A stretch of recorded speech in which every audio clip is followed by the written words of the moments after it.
Hey, welcome back to the House of Trauma podcast. It is your favorite podcast host, Kiana Brienne, back with another episode. Now let's get into it. So, while I think all my episodes are special to me and I hope bring some type of special feelings to my listeners, I think today's episode is very important and shall be very therapeutic, at least for me. Let's talk about how I am the self-proclaimed queen of detachment. You heard that right. I am the self-proclaimed queen of detachment.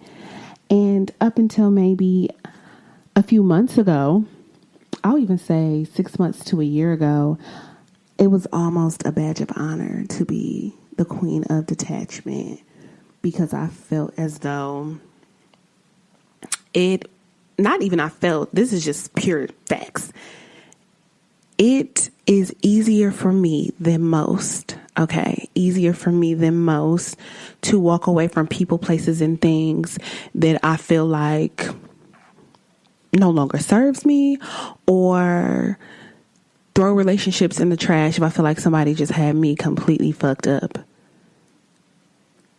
If I can just be honest.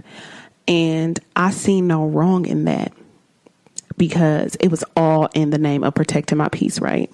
So I had a friend, and I was telling her a story about how I felt like somebody had me messed up. And this was like a year ago. And she was like, I'm starting to think you just want to cut people off. And I'm like, wait, what? And so we went into further detail on it. And I was like, okay, well, I guess I can have a conversation. And so I've learned a few things about being this self-proclaimed queen of detachment. Number one, which is probably obvious, the most obvious, is absolutely, positively a trauma response to be so easily detachable from relationships and things of that nature. And not just, obviously, significant others, like friendships and partnerships of any kind. And number two, it's almost a certain level of immaturity. And if not immaturity, lack of communication skills. Now, follow me. The reason I think being the queen of detachment is a lack of maturity and lack of communication skills is because in certain instances, instead of cutting these people off and cutting them out of my life and completely detaching from them and acting as though they never existed, because they absolutely, in my mind, once we are no longer cool, you're as good as dead. You don't exist in my mind. Oh, Kiana, have you talked to so-and-so? Who? Sorry, don't know them. Some instances, very few, I do mean very few, maybe the situation could have been fixed with a conversation. But here's why I opt out of conversations in most instances, because I genuinely feel as though you know exactly what you did. You knew you were wrong when you did it. And I feel as though you lacked a level of respect for me, for you to consciously make the decision to try to play me or mistreat me or do me wrong or cross me or whatever the case may be. And so since you made that conscious decision, I'm going to make a conscious decision to be done with you. And I just feel like that's how it is. And even saying it now, I feel like that just makes so much sense. Like, people know what they're doing. 99% of the time, we're making conscious decisions to do people wrong, right? Right. But then this healing journey also tells me that even though these people are making these conscious decisions, maybe it wasn't a personal attack on you. It was something from within them. But then I also struggle and have a hard time, like always having to rationalize why people are misbehaving. Does that make sense? Like somebody does me wrong and I have to sit down and assess if this was really just their own personal trauma and if it was nothing personal towards me, or assessing if it was in fact something personal towards me. And that's just so tiring to me. And though I feel like in certain instances it can be very necessary, it's also very tiring. So let me just back it up a little bit. So being detached or detachment in a definitive state is the state of being objective or aloof, meaning distant, right? So when I say I easily detach from people, we can literally be attached at the hip, two peas in a pod, hanging out every day, telling each other everything, meeting each other's family. We could be the best of friends potentially. And the minute I feel like you cross the point of no return, my immediate first response is to cut all ties. No conversation. No explanation. Blocked. Good as gone. And it would just literally be at the drop of a dime. And I think the scary part about picking up detachment as a trauma response is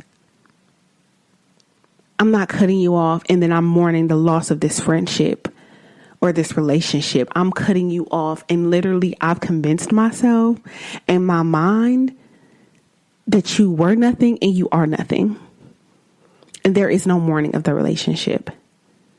And I feel like we, as human beings, when we lose somebody special and this person does not have to pass away, we mourn. Like mourning isn't just for the death of someone. I feel like you can mourn the loss of a relationship, the loss of a friendship, the loss of a job, the loss of a career, like anything that is tragically taken from you or whatever. You can mourn the loss of that thing.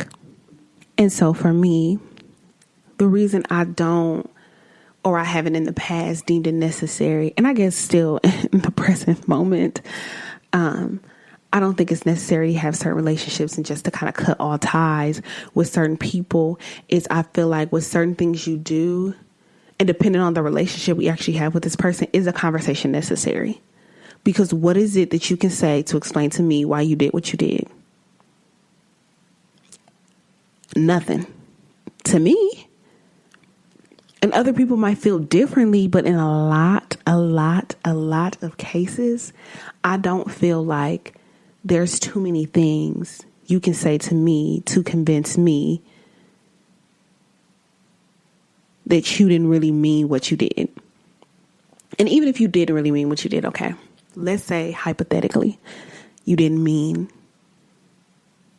to cause any harm, any emotional damage. I struggle with trusting people. And so once that trust is broken, once you've shown me that you're capable of hurting my feelings, or you're capable of doing something untrustworthy, I just have a really hard time coming back from that. So we can have a conversation and you can apologize and it can be genuine and it can be sincere. But personally, the trust is broken, the relationship is broken, and there hasn't been many relationships I've been able to mend in the past. Now, it's not impossible, but if there were 10 broken relationships in my past, I've probably been able to mend 0. Yeah. Not even one. It's just when somebody shows you who they are, I believe them the first time. Like, I don't want to give you the opportunity to do it again, because fool me once, shame on you. Fool me twice, shame on me. And then I'm telling myself, you already knew the type of person that this person was, but you brought them back in. So I opt to not bring you back in and just completely detach. And I don't want to be a friend to you and then an associate to you when I can be a friend and then nothing once you cross that line. And if I can quote Lady Gaga, trust is like a mirror. You can fix it if it's broke, but you can still see the crack in that motherfucker's reflection. I'm sorry, that was Lady Gaga and Queen Bee video phone. But yeah, trust is like a mirror. You can fix it if it's broke, but you can still see the cracks in the reflection. And for me, all I can see is the cracks. When I look at you, cracks. When I hear you, cracks. When you call my phone, cracks. When you text my phone, cracks. When we're in a room, it's cracks. And it's weird to me. It's weird. It's weird. It's weird. And I don't do weird relationships. I don't play pretend very well. Like, my sisters know this about me and they say this all the time. Like, I don't play pretend very well. I'm not going to play pretend with you. So again, I feel like if you made the conscious decision to cross me, you made the conscious decision to ruin this relationship for good. And I see it most often with friendships, honestly. And it goes back to the last podcast episode, unforgiveness. If you have not listened to unforgiveness, I strongly encourage you to go back to get the full context of everything I'm going to explain next. Plus, I think that it's just a powerful episode for anyone who struggles with unforgiveness. People like me who will rather detach than forgive.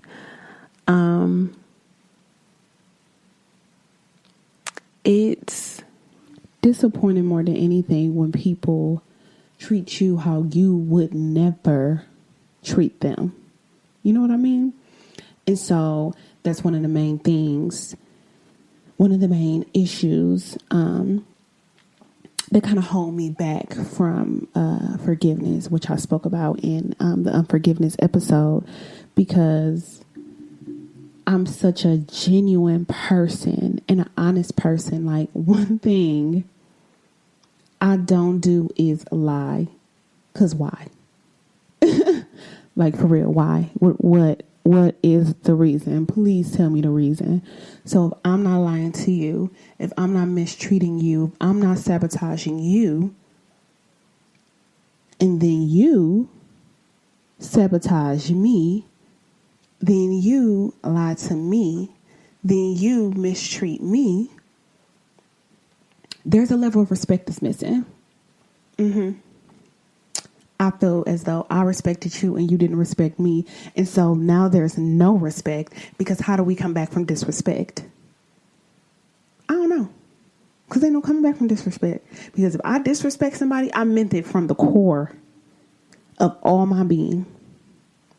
And I don't know that I can think of a time where I purposely disrespected or mistreated somebody and then tried to come back like, oh yeah, I'm sorry, I didn't mean to disrespect you. I didn't mean to mistreat you. Can we move forward? No.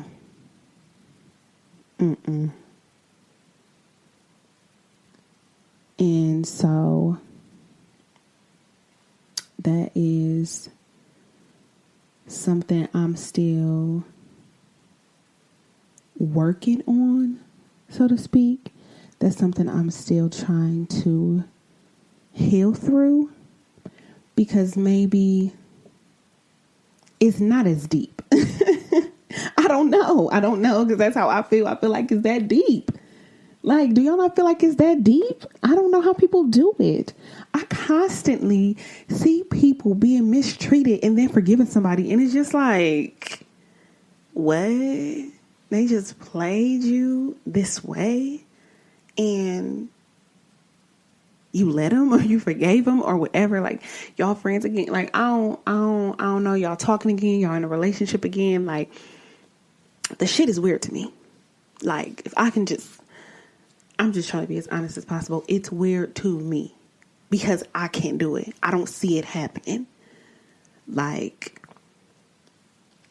people say all the time, oh, you need to forgive your friends like you forgave that guy. Who? Forgave him? I didn't forgive him just as much as I didn't forgive her. And if I gave him a little wiggle room, I gave my friend a little wiggle room too.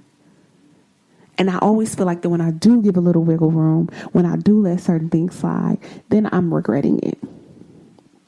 And I won't get into that because I have another podcast episode next week that I think is going to speak to friendships in a different light. So we'll stay tuned for that.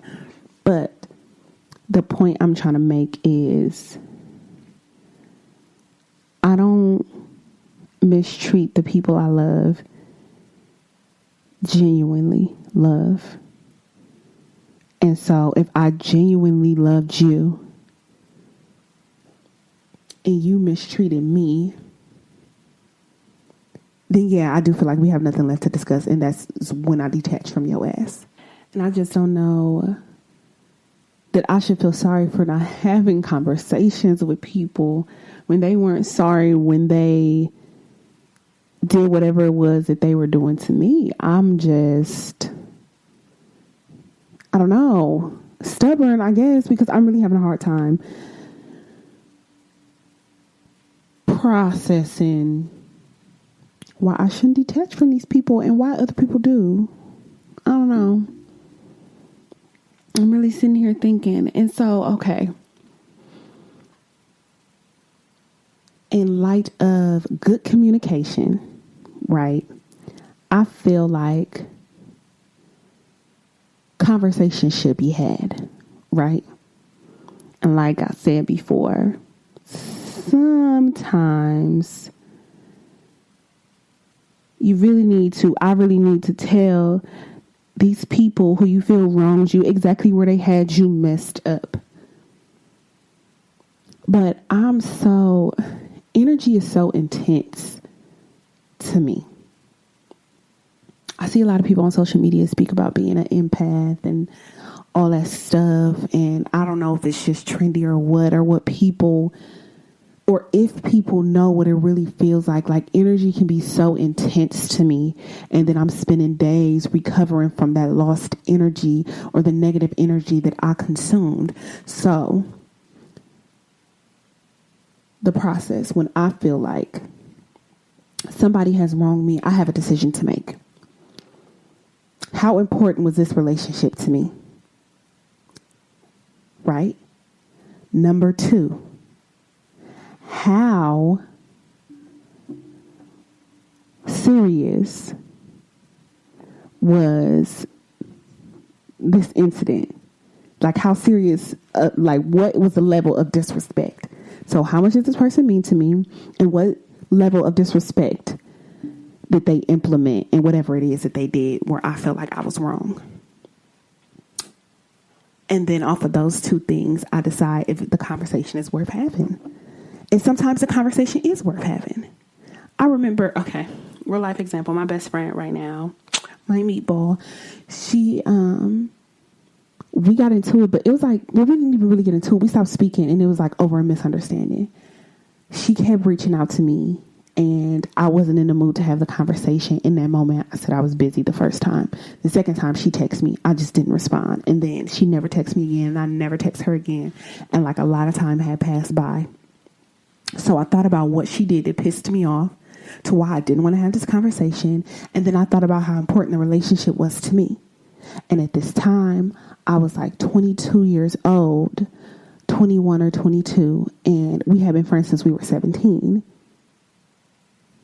So about like 4 years of just being like ace boom cool. And once the frustration wore down off of me and I started to miss my friend, and I assessed those two things, what our relationship was like and the level of offense or disrespect that she exhibited. And I realized it was worth having a conversation. And I reached out to her and she did not respond. A few weeks later, I reached out to her again and I was just like, hey, if she don't respond this time, then it's not meant to be. She responded. We went to dinner, or we went to lunch. We had a conversation, and then we both realized it was just a fucking misunderstanding. And it was just like, well, if we both just communicated better in the beginning, then it wouldn't have been a misunderstanding. But whatever, we're friends again. Everything is fine, right? To me, that was a relationship worth saving. Now, I'm not really going to go into details on relationships not worth saving because these people don't even exist to me anymore. But I can give you many examples. You know what? Forget it. I'll give another example of another best friend that I had that I didn't feel like the relationship was worth saving. I've actually met these two girls around the same time. And once we finally fell off, me and the other friend, and these weren't around the same time, I had to assess, one, the relationship that we had. So she too was my best friend, right? I too met her at 17. Then I had to think about the level of offense and disrespect. And the disrespect wasn't just a simple misunderstanding. The disrespect was layers on top of layers on top of layers of disrespectful things that this girl had done over the years and really picked up on within the last few months of our friendship ending. And I considered having a conversation with her, but knowing her as long as I knew her and knowing how all our conversations went, even when we were on good terms and I was trying to have a conversation with her, I ultimately decided this friendship wasn't worth holding on to because you're disrespectful as fuck. And why would I continue to try to hold on to a relationship with somebody where I have to constantly have conversations with you about the things you did that were wrong and you know they're wrong, but it was almost like, not almost like, she used to play dumb. Like she didn't know what she did was wrong, or she couldn't understand why somebody else was offended. And it was emotionally draining for me. So that was a relationship I chose to walk away from and detach from. And I deleted her and blocked her on everything. And we never spoke again. And it's been like 6 years. I think it's been a really long time, maybe even 5 years. I don't know. It's been a really long time since we spoke. And is that a relationship that I miss? No, not really, because it was emotionally draining. Now, had my actual best friend, that's still my best friend to this day, my meatball, we never spoke again, this is a relationship I will be mourning. So I guess that's an example. I hope that made sense. That's an example of how I decide what relationships are worth mending and having conversations with. And if I don't feel like it's worth having a conversation, I don't have that conversation. But in hindsight, I absolutely still could have had a conversation with her, right? And let her know where she had me messed up, and not even in a disrespectful way, because I'm capable of having an intelligent adult conversation as a grown woman. I could have just let her know, like, hey, these are the things that I don't like. And even if I felt like I knew how this friend was going to respond, it was still a conversation I could have had, all in the name of being mature and having good communication skills.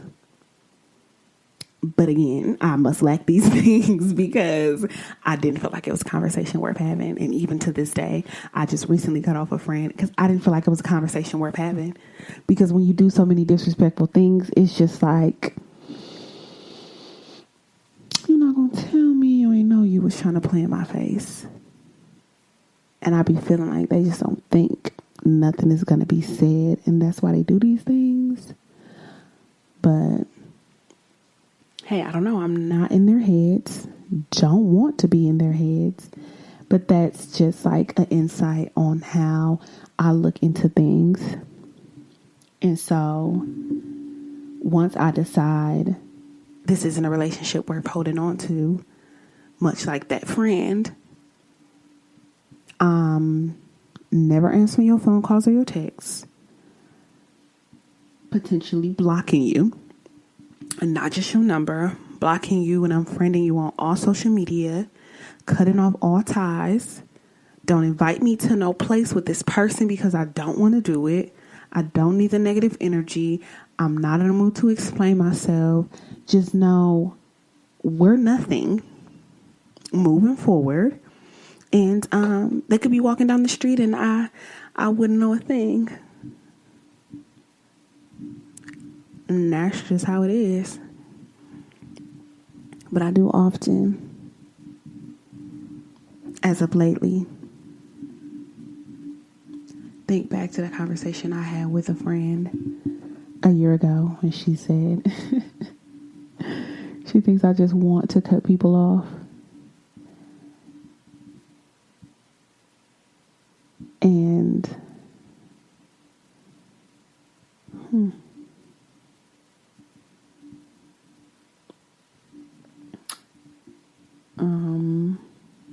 realizing literally right now in this moment that maybe part of me feels like it's easier to let people go than to deal with their bullshit. Like, no, for real. Like, I had enough problems of my own, and I don't want people around me where I'm questioning your motives. And maybe I'm just paranoid. And maybe when I'm done working through some of this trauma that has accumulated over the years, it'll be a little easier to give people the benefit of the doubt. Maybe when I'm done working through this trauma, I'll feel like there are more conversations worth having. And maybe I'll be able to accept just being on a cordial basis with people and not having to be their friend after they cross me. Because one thing I know for sure is that once you cross me, the relationship will never be the same. There's no way. That I know for sure. But maybe the relationship won't be the same, but it doesn't have to die. As I mentioned before, these people are dead to me. I don't care what's going on in your life. I don't care how you're doing. Because you don't exist in my world anymore. And maybe that's just a pretty messed up way of looking at it, but I don't know. That's where I am right now. That is the God honest truth. And maybe, just maybe, in some cases, very slim, okay, in some cases, potentially these people or some of these people really didn't know that they crossed a boundary. I'm just realizing it. No, seriously. Maybe in some cases, these people didn't even realize that they crossed a boundary that I had set. And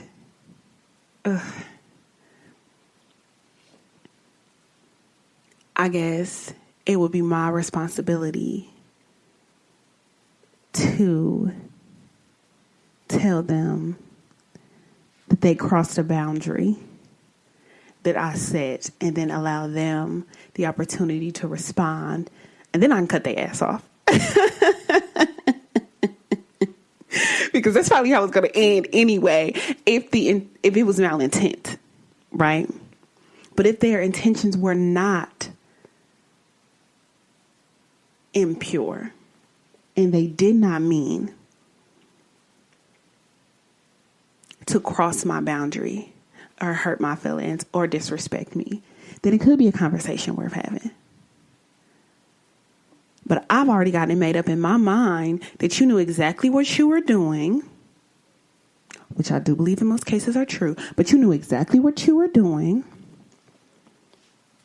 And I'm going to draw a line in the sand and you'll never cross it again. And again, that's just me thinking from my perspective, because unless nobody's ever brought this to my attention, which could be a possibility, but anyways, unless nobody's never brought this to my attention, I don't cross my friends' boundaries, because I'm always considering other people's feelings, even when they're not my friends. In relationships of any kind, I'm always considering the other person's feelings. But that's a problem right there, thinking that just because I'm always considering somebody's feelings, that they're always going to consider mine. And it, again, brings me back to the spirit of unforgiveness, because I won't do somebody a certain way. I expect the same treatment in return, but the truth is, you cannot expect the same treatment you give to people for them to give it to you. And I mean, you should be able to do that, but everybody just don't rock the same. They don't roll the same. They don't have the same intentions, and they don't have the same heart. And I guess that's also a really hard pill to swallow when it comes to this subject, because I really don't want people around me who don't have the same heart. But then everybody can't be exactly like me. I was just reminded of this book I was reading, The Black Girl's Guide to Healing Emotional Wounds. And I spoke about this book a little bit as well in the unforgiveness episode. So in the beginning of the book, the author talks about 4 different types of women and gives a very short, brief summary of their lives. And I could see a little of myself in each of these women, but one just came to my mind as I'm speaking and as I'm processing. And I knew this episode would be a little therapeutic to me. Sometimes I just need to talk it out to really understand. But anyways, so in the beginning of the book, one of the girls' name was Shauna, and I just want to read a short excerpt from the book just to put things into context. So just bear with me. Along the way, something happens. Someone will say or do something to hurt her, or they will cross a line that she has created that they may not have been aware of. They will cross a line that she has created that they might not be aware of. So that literally just came to my mind. Thank you, Holy Spirit. That literally just came to my mind. And it's just like, damn, Kiana, what if these people don't know they crossed the line? I just find it really hard to believe that. I don't know, but maybe they don't. Maybe they don't. Let me just calm down and not be so narrow-minded and stuck in my ways. Potentially these people don't even know that they crossed the line. But I'm so convinced that they know how they did me wrong, which is why it's so easy to walk away. So I'm going to continue on the next paragraph. For Shauna, it's much easier to create distance than to courageously broach a conversation about it. Eventually, the distance becomes no contact at all. Who that sound like? That sound like the last 30 minutes of everything I was just saying. I would rather just cut you off than even have a conversation because I'm not in the mood.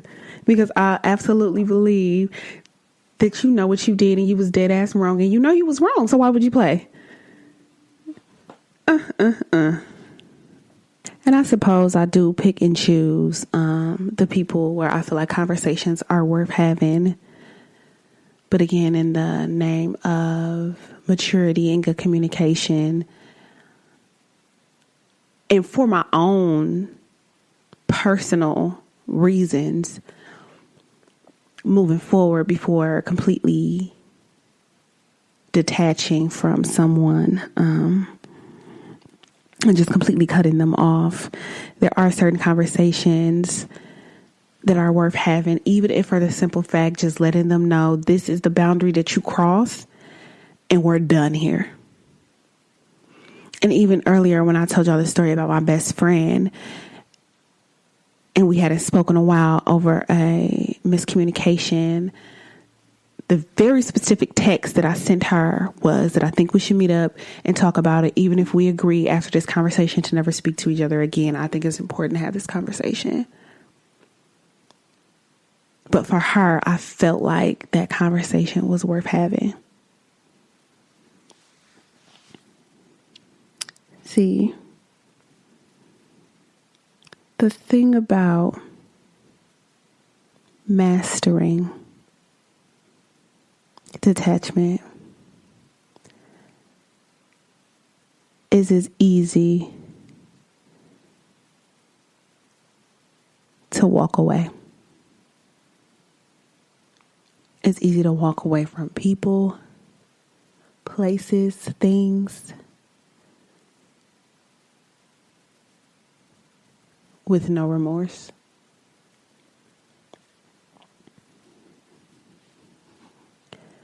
It can be considered a pro, or more often it can be considered a con. I call myself the self-proclaimed queen of detachment because I have a wild reputation for walking away and pretending as though this person, this place, this thing never existed in my world. Because I can move on in this world with or without you. I feel as though I can move on in this world with or without anyone, and that within itself is slightly troubling. I've now learned that it's very much a trauma response.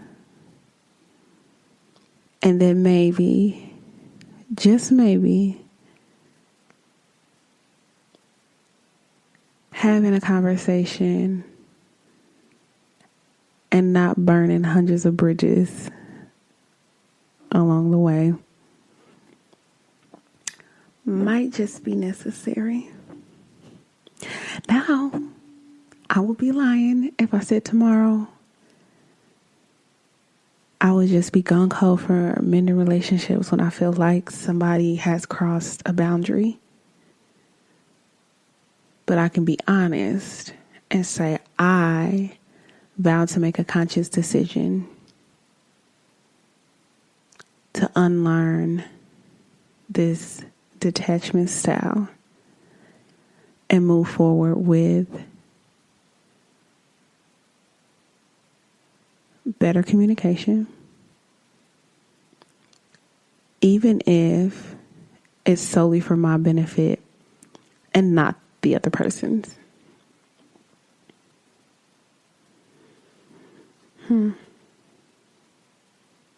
I truly realized a few things today. This is crazy.